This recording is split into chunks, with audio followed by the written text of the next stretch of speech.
사랑하는 주님, 당신은 우리에게 아버지로 오신 분이십니다. 이 시간 당신의 사랑하는 자녀들 한 분 한 분을 끌어안아 주시고 말할 수 없는 아버지의 사랑을 느끼게 하시기를 원합니다. 사랑하는 주님, 당신은 우리에게 예수 그리스도로 오신 분이십니다.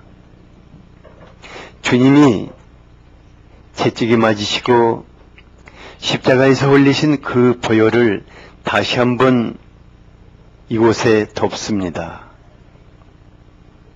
모든 추한 것들, 모든 어두운 것들, 죄된 것을 다 덮어버리시며 씻으시옵소서. 주님, 내 안에, 나 주님 안에 거하게 하시기를 원합니다. 말씀하시는 하나님으로 임하셔서 한 분 한 분의 심령 속에 말씀하여 주시옵소서. 그 말씀으로 우리의 상처 입은 것들을 씻어주시고 병든 것들을 싸매주시기를 원합니다. 주님의 말씀이 우리를 새롭게 하여 살게 하여 주시옵소서. 주님, 이 시간 주 앞에 올려드리는 성가가 주님 앞에 지극히 아름다운 노래가 되게 하시고 이 속에 성령 하나님의 임재가 함께 하시기를 원합니다. 주님을 기대합니다. 예수 그리스도 이름으로 기도하였습니다. 아멘. 오늘의 말씀입니다. 출애굽기 20장 1절에서 7절입니다. 하나님이 이 모든 말씀으로 말씀하여 이르시되 나는 너를 애굽 땅 종 되었던 집에서 인도하여 낸 내 하나님 여호와니라. 너는 나 외에는 다른 신들을 내게 두지 말라. 너를 위하여 새긴 우상을 만들지 말고 또 위로 하늘에 있는 것이나 아래로 땅에 있는 것이나 땅 아래 물속에 있는 것에 어떤 형상도 만들지 말며 그것들에게 절하지 말며 그것들을 섬기지 말라. 나 내 하나님 여호와는 질투하는 하나님인즉 나를 미워하는 자의 죄를 갚되 아버지로부터 아들에게로 3, 4대까지 이르게 하거니와 나를 사랑하고 내 계명을 지키는 자에게는 1000대까지 은혜를 베푸느니라. 너는 내 하나님 여호와의 이름을 망령되게 부르지 말라. 여호와는 그의 이름을 망령되게 부르는 자를 죄 없다 하지 아니하리라. 아멘.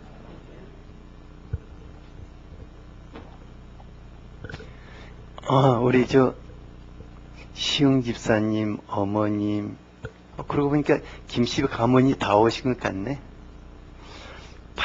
팔순이시죠? 지금 팔순이시죠?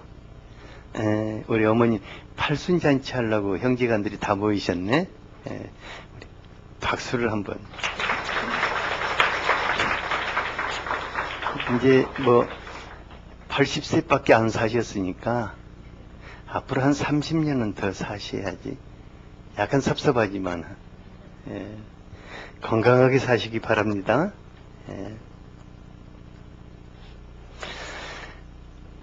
하나님께서 이스라엘 백성들을 제사장, 왕같은 제사장 삼으시고 모든 나라 모든 민족을 섬기게 하시고자 큰 계획을 가지셨습니다. 그리고 그들에게 사람들을 섬길 수 있는 십계명을 주셨어요. 하나님이 십계명을 주시면서 2번씩이라 돌판에 새겨 주셨습니다. 이는 우리의 마음판에 그 계명을 새기고 살라는 것입니다. 그래서 십계명을 한 3강 정도로 나눠가지고 여러분들하고 같이 한번 마음판에 새겨보고자 합니다. 그래서 십계명은 본래 하나님이 사람들의 마음에 심을 새겨주신 양심의 법입니다. 하지만 사람들이 범죄하고 더 범죄해 갈수록 양심이 무뎌지고 또 무너져 통해서 마음의 계명이 아예 지워져 버린 사람들도 있습니다. 사람이 마음의 계명이 지워지면은 자유롭게 살 수 있을 것 같은데 그렇지 않아요. 좌표를 잃어버립니다. 그리고 표류하게 되고 결국은 파멸을 향해서 가게 되는 것입니다. 하나님은 우리의 마음판에 다시 거룩한 계명을 새겨놓기를 원하십니다. 그리고 하나님의 백성으로서 존귀하고 영광스러운 삶을 살기를 원하십니다. 십계명은 하나님께 대한 4계명과 사람에 대한 6계명으로 되어 있습니다. 이 계명을 우리 마음판에 새길 수 있게 되기를 바랍니다.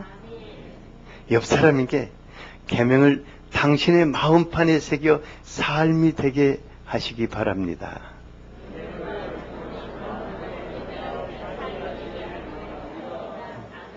다시 한번 계명을 당신의 마음판에 새겨 삶에 되게 하시기를 원합니다.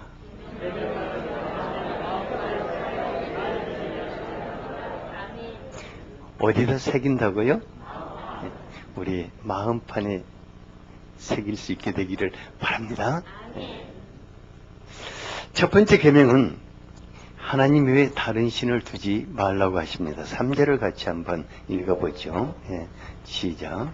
너는 나 외에는 다른 신들을 내게 두지 말라.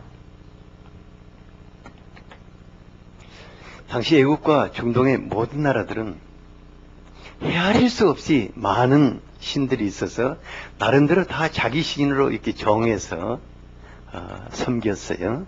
뭐 지금도 일본이나 인도 같은 경우에는 그 나라 백성보다 신의 수가 훨씬 더 많아요. 그래가지고 마치 사람들이 필요한 보험 넣듯이 자기의 취약 지점, 좀 두려운 것들이 있으면 그에 해당하는 신들을 다 이렇게 자기 신으로 삼아서 섬기고 있는 것입니다.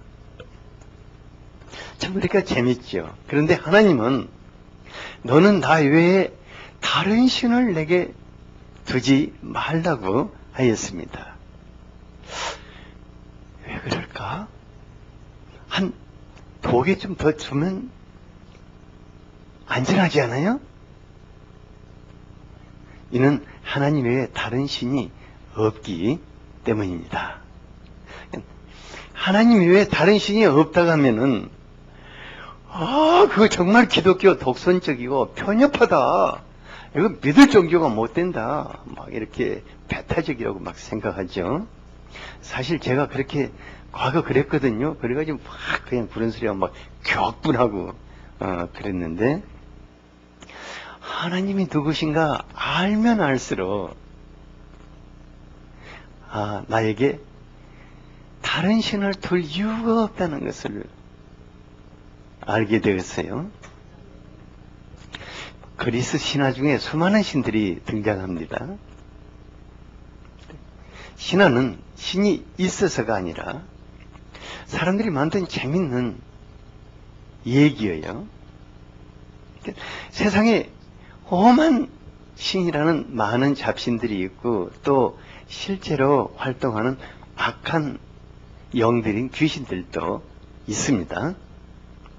하지만 이런 것들이 하나님이 될 수 없다는 것입니다. 그러니까 너는 나 외에 다른 신을 두지 말라. 이렇게 하시는 것은 하나님을 위해서겠습니까? 아니면 우리를 위해서겠습니까? 네, 우리를 위해서인 것입니다. 왜냐하면 하나님이 나의 구원의 하나님이 되시기 위해서 나 외에 다른 신을 두지 말라고 하는 것입니다. 2절을 같이 한번 읽어보죠. 시작. 나는 너를 애굽 땅 종되었던 집에서 인도하여 낸 내 하나님 여호와니라. 이스라엘 백성들이 애굽 땅에서 종살이 할 때 그 삶이 정말 고통스럽고 처참했지 않아요? 이제 이번에 우리 터키 여행하신 분들 갔다 와서 뭐라고 하냐면은 아이, 가보니까 도끼에 가보니까 돌밖에 없더라고요. 돌기둥밖에. 이집트에 가면은 어마어마한 돌로 만들어진 신전과 피라미드 그리고 기념탑들이 서 있어요. 그 모든 것들을 누가 만든 것입니까? 노예 생활을, 노예살이를 하던 히브리 족속들이 그걸 만들었어요. 그러니까 얼마나 고통스러운 삶을 살았겠습니까? 출애굽기 2장 23절에 보면은 이스라엘 자손들이 고된 노동으로 말미암아 찬식하여 부르짖었는데 그 소리가 하늘에 다다랐다고 하였습니다. 그런데 그 히브리 노예들을 누가 구원해낸 것입니까? 태양신이었습니까? 제우스였습니까? 만몬이었습니까? 아니면 바알이었습니까? 그 어떤 신이 그들을 구원해낼 수 있었습니까? 살아계신 여호와 하나님이 그들을 구원하신 것입니다. 우리 하나님은 구원의 하나님이십니다. 하나님이 누구시다고요? 우리 하나님은 우리를 고통 중에서 구원해 내실 뿐만 아니라 일평생 우리를 인도하시는 하나님이신 것입니다. 그래서 예수님은 마가복음 12장 29절에서 이스라엘아 들으라. 주곧 우리 하나님은 유일하신 주시다 하고 선포를 하신 것입니다. 유일하신 주다. 너희를 구원할 수 있는 분은 유일하게 하나님밖에 없다는 것입니다. 다른 사람은 다 모를지라도 하나님의 백성들만큼은 하나님만이 나를 구원하실 수 있다는 고백을 할 수밖에 없는 거예요. 왜냐하면 구원이라는 것은 애매모호한 것이 아닙니다. 하나님 나 구원하셨나 안 하셨나 이런 게 아닙니다. 구원은 그 무엇으로도 부인할 수 없는 삶의 팩트입니다. 그러니까 구원이라는 삶을 완전히 바꿔 놔버리는 놀라운 사건인 것입니다. 또 구원이란 이례적인 것이 아니라 지속적인 것입니다. 그래서 하나님이 내 삶을 완전히 뒤집어 놔서 그리고 날마다 새롭게 이끌어가는 것이 바로 유일하신 하나님만이 하실 수 있다는 것입니다. 많은 분들이 자기가 삶을 포기할 수밖에 없는 절망적인 상황 속에서 하나님의 구원을 체험하게 되었다고 간증들 해요. 제가요, 이제 예수 믿기 전에요. 전의 얘기입니다. 제가 젊은 날 아주 허무주의와 그 염세주의에 완전히 빠져가지고 헤어날 수가 없었어요. 그 무섭더라고요, 허무주의가. 그리고 염세주의는 계속 죽고 싶은, 인생에 아무 의미가 없으니까 죽고 싶은 거야. 그러니까는 해결이 안 되니까 밤마다 독한, 고랑주라고 그러지? 싸면서도 독한 거 있잖아요. 그거 마셔야 잠이 오고 이제 그러다가 또 젊은 날 술을 많이 마셔가지고 장이 파열되고 장출혈을 일으켜가지고 몸이 막 꼬챙이같이 말라버렸어요. 어느 날 이제 병원 잔디밭에 누워가지고 하나님 당신이 도대체 존재한다면은 나 같은 인간도 한번 만나보시고 구원해 주시도록 하소연을 했으니까 그게 기도도 아니고 그냥 그런 것들이에요. 근데 너무너무 놀라운 것은 그것도 기도라고 받으신 거예요. 그리고 신기할 정도로 그날 밤부터 나는 생각지도 못했던 뭔가가 나를 찾아오기 시작하고 성경을 읽고 싶어하고 하나님을 만나게 하셨어요. 그 후에도 삶의 길목길목마다 사람의 힘으로서는 어떻게 해볼 길이 없는 절망적인 때가 참 많았었는데, 하나님을 향해서 뭐 헬프니 하고 소리 지르고 알았다 하고 어디서 이렇게 건져주셨어요. 뭐 몸도 고장나지 않은 데가 없어가지고 30대부터 난 30대에 끝날 거야. 40대 가서 이제 40대가 아마 마지막일 거야. 50대, 60대. 근데 하나님께서 그때마다 참 살려주셨어요. 그런데 이 모든 것보다도 더 소중한 것이 있었어요. 그분이 나의 아버지가 되어주셨다는 것입니다. 내가 아버지라고 부르면서 말할 수 없는 감격 속에서 살게 되었다는 것입니다. 또 그분이 나의 목자가 되어주셨다는 것입니다. 또 필요할 때 그분이 나의 친구가 되어주시고, 그런가 하면 나의 치료자가 되어주시고, 나의 지혜가 되어주시고, 또 나의 능력이 되어주시고, 필요한 모든 은사가 되어주신 것입니다. 그래서 제게 하나님밖에 없다고 고백할 수밖에 없는 거예요. 누가 도대체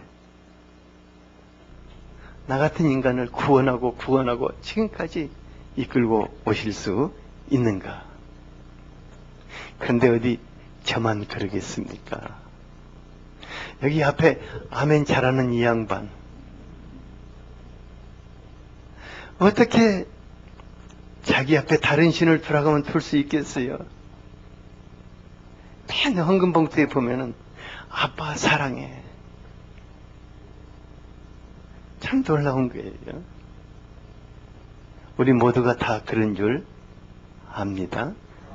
그래서 하나님이 내 앞에 다른 신을 두지 말라. 왜냐면 나하고 살자 그 말입니다. 내가 너의 구원자가 되리라는 말씀입니다. 내가 너의 인생을 이끌고 가겠다는 말씀입니다. 내가 너의 아버지가 되겠다는 말씀입니다. 내가 너의 목자가 되고 너의 친구가 되며 너의 능력이 되고 너의 삶이 되어주겠다는 말씀인 것입니다. 옆 사람에게 저에게는 하나님밖에 없습니다. 이사야서 44장 24절을 같이 한번 읽어보겠습니다. 시작. 내 구속자요 모태에서 너를 지은 나 여호와가 이같이 말하노라. 나는 만물을 지은 여호와라. 홀로 하늘을 폈으며 나와 함께한 자 없이 땅을 펼쳤고. 하나님은 너의 구속자라고 하셨습니다. 엄청난 희생을 치르고 우리를 구원하셨다는 것입니다. 누가 나를 위해서 독생자를 내어줄 수 있습니까? 누가 나를 위해서 자기 목숨을 버릴 수 있습니까? 그분만이 하실 수 있는 것입니다.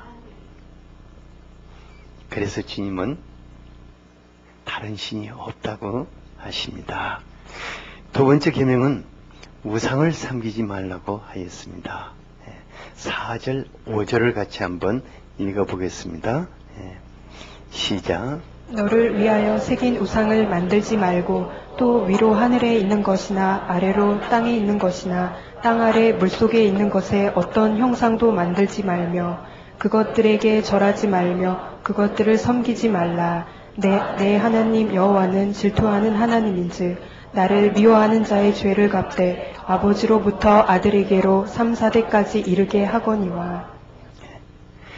사람은요 여러 가지 면에서 특별하지만 아주 기가 막히게 특별한 점이 한 가지 있습니다. 그것은 뭐냐면은 우상을 만드는 데는 천재적인 기질을 발휘한다는 것입니다. 만불사 가보면은 만 가지 불상이 있어요.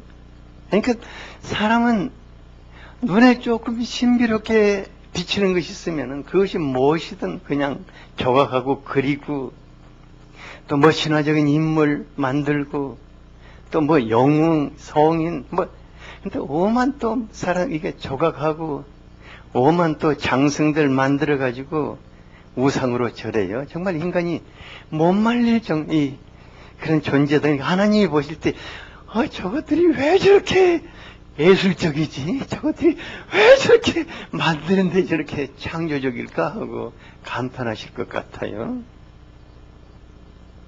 근데 사람은 하나님이 왜 우상을 만들지 말라겠을까? 또 우상을 만들어서 절하지 말라겠을까? 하나님 자존심상해서 그랬을까? 그러지 않았을 것 같아요. 이는 사람이 여러분들이 존귀하고 영광스러운 존재들이기 때문입니다. 창세기 1장 26절을 같이 한번 읽어보죠. 시작. 하나님이 이르시되 우리의 형상을 따라 우리의 모양대로 우리가 사람을 만들고 그들로 바다의 물고기와 하늘의 새와 가축과 온 땅과 땅에 기는 모든 것을 다스리게 하자 하시고. 사람이 누구의 형상대로 지음받았습니까? 누구의 모양대로 지음받았다겠죠? 옆 사람한테 물어보세요. 당신은 누구의 형상을 지니셨습니까? 당신은 누구를 닮았습니까?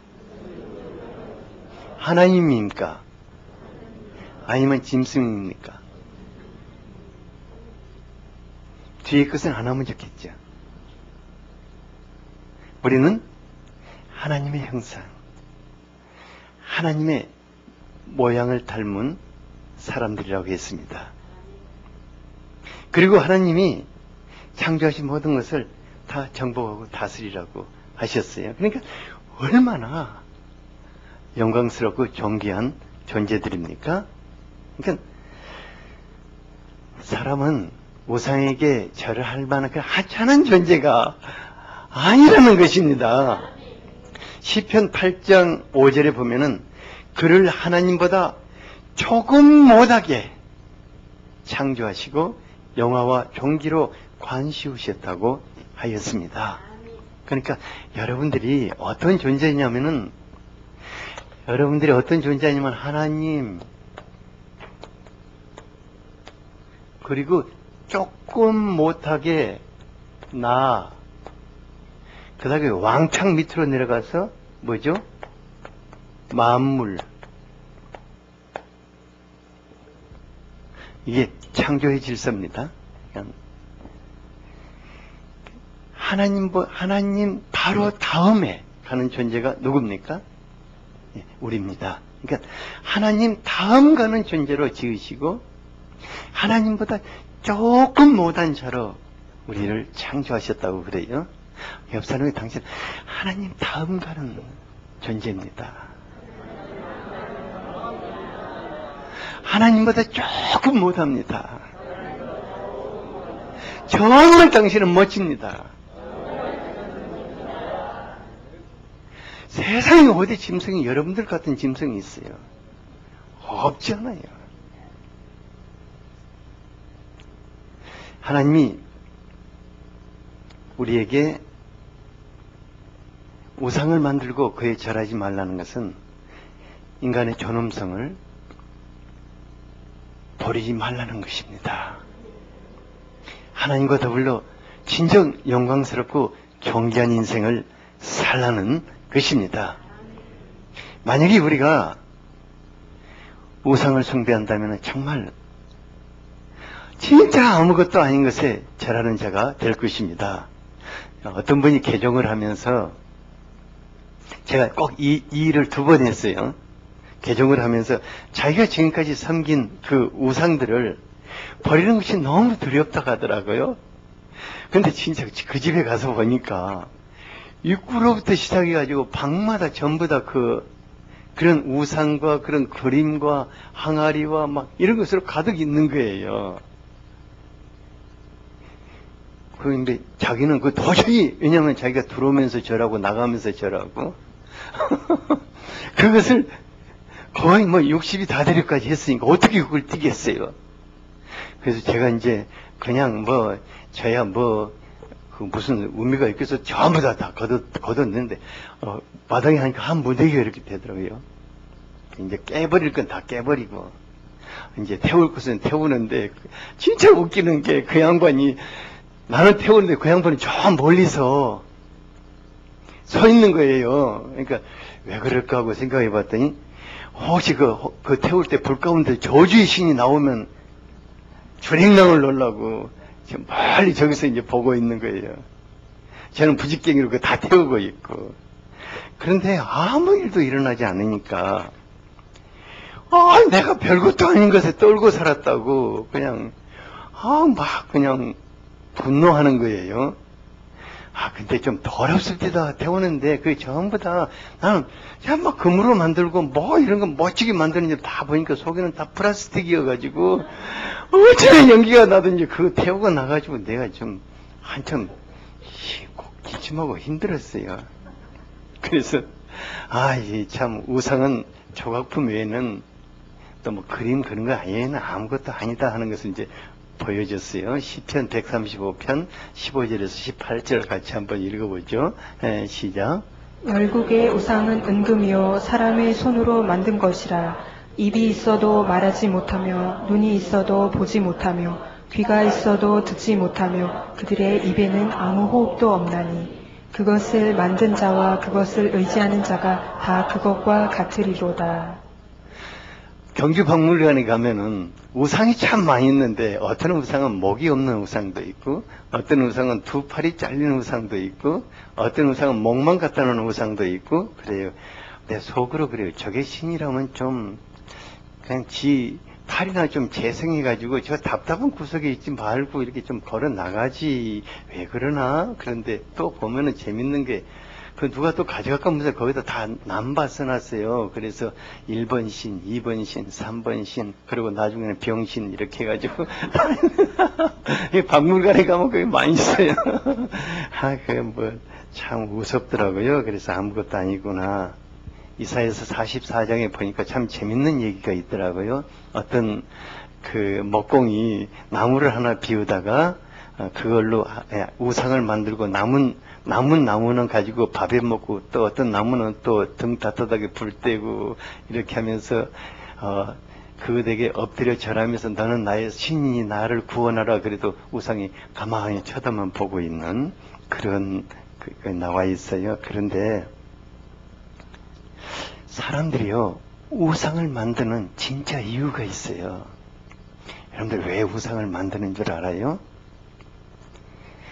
다른 거 없어요. 돈 벌기 위해서 만들어요.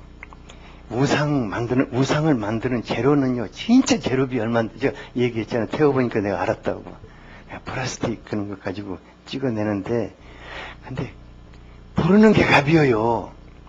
그리고 우상은 깎아주는 것도 없어요. 막 콩나물은 100원만 해도 뭐 딱 깎고 그러는데, 그건 깎는 게 없어요. 그래서 그 사도행전에 보면 에베소에 재력가들이 다 우상을 만드는 공장주들이었어요. 그들이 막 우상을 만들어 부추기는 거예요. 이거 섬겨야 한다고.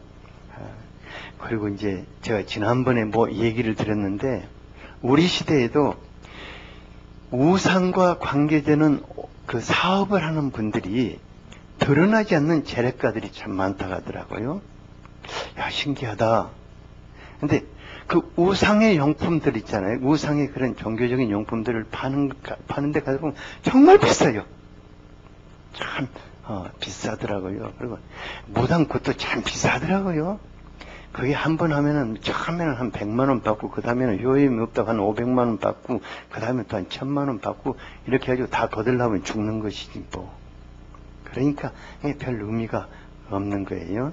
그러나 한 가지 우리가 알아야 할 것이 있습니다. 뭐냐면은 우상은 귀신의 탈이고 귀신의 집이라는 것입니다. 우상은 무엇의 탈이라고요? 귀신의 탈인 것입니다. 그래서 귀신이 우상의 탈을 쓰고 사람들에게 두려움을 심어요. 그것에게 절하고 그것을 붙잡고 살도록 하는 것입니다. 그래서 우상 숭배하는 자들을 하나님이 3, 4대 벌을 내리시겠다고 하였습니다. 그러니까 우상 숭배를 열심히 하는 자손들을 한번 쭉 보세요. 여러분들 주변에 우상 숭배를 하는 자손들이 많이 있을 겁니다. 그 사람들은 3, 4세 동안 그 정말 저주스러운 고통을 벗지 못하는 분들이 참으로 많이 있는 것을 볼 수가 있습니다.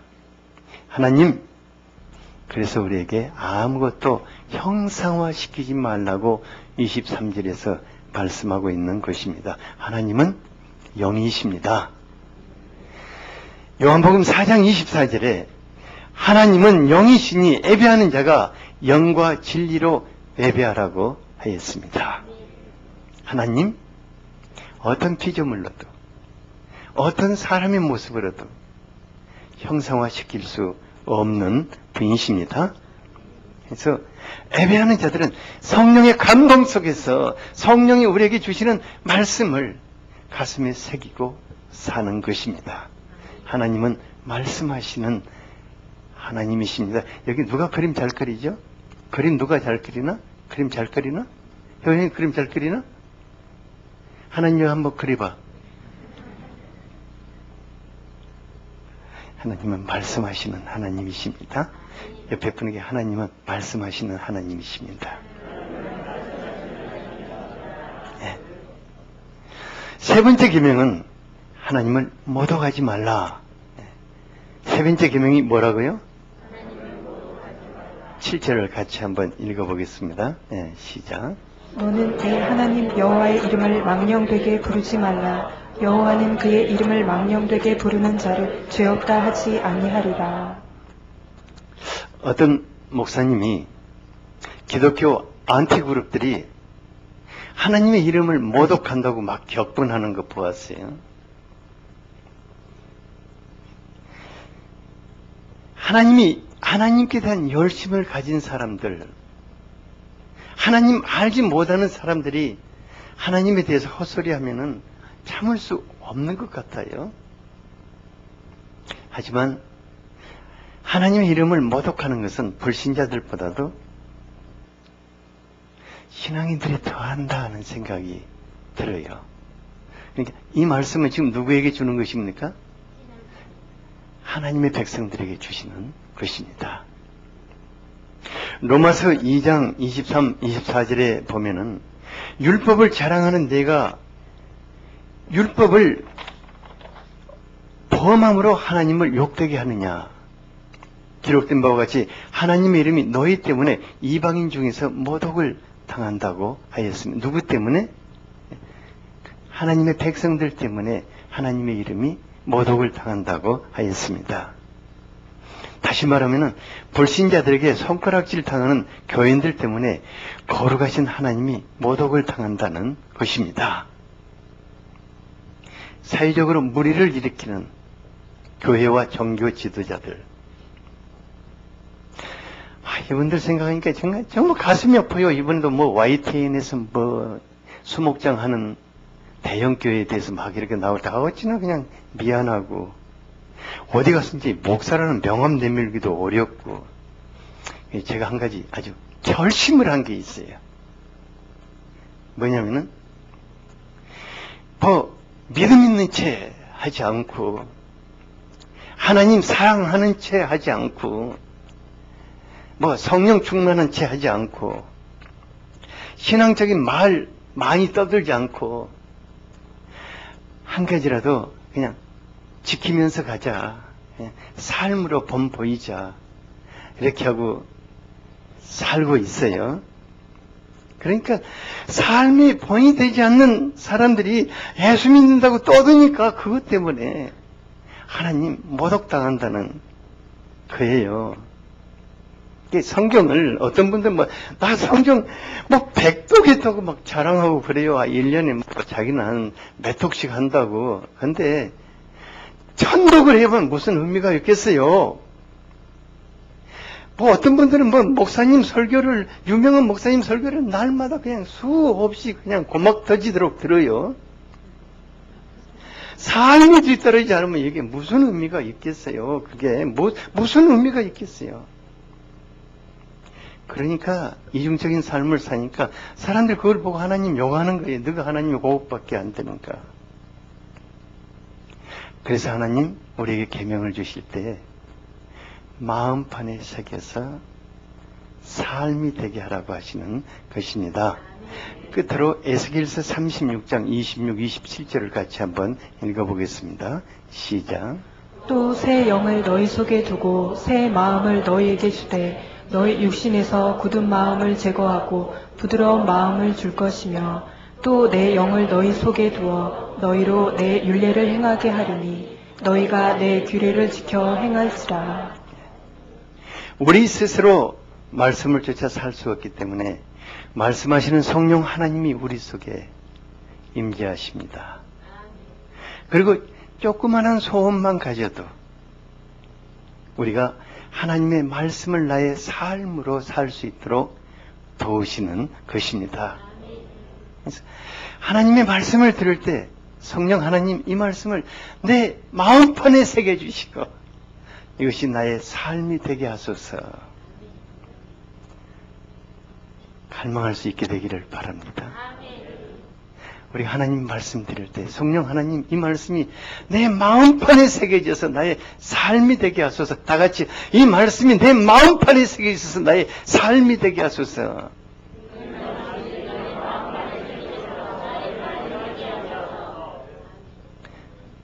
그렇게 사는 사람들 6절에 보니까 나를 사랑하고 내 계명을 지키는 자에게는 천대까지 은혜를 베푸시겠다고 하였습니다. 그러니까 여러분 한 사람이, 여러분 한 분이 하나님의 말씀을 마음에 새기고 삶을 산다고 하면은 여러분들의 천대까지, 아브라함 한 사람이 하나님 앞에서 말씀을 마음판에 새기고 순종해서 살다 보니까 지금도 하나님이 그 자손들을 붙잡고 계시지 않습니까?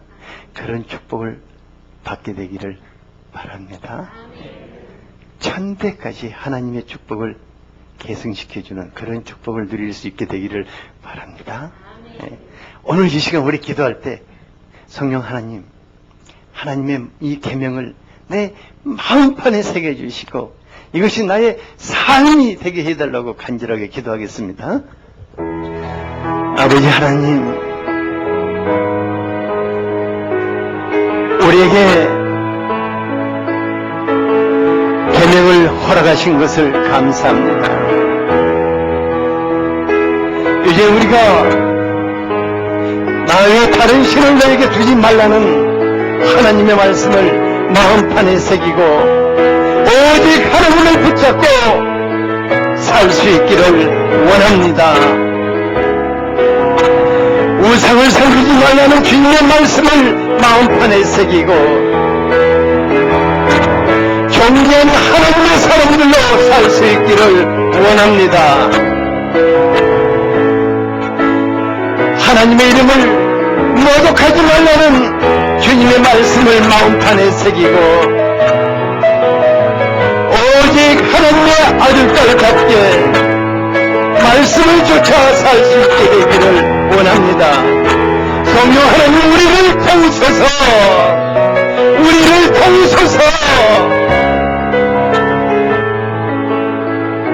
우리가 하나님의 말씀을 쫓아 살 수 있도록 우리를 도우시기를 원합니다. 예수 그리스도 이름으로 기도하였습니다. 아멘.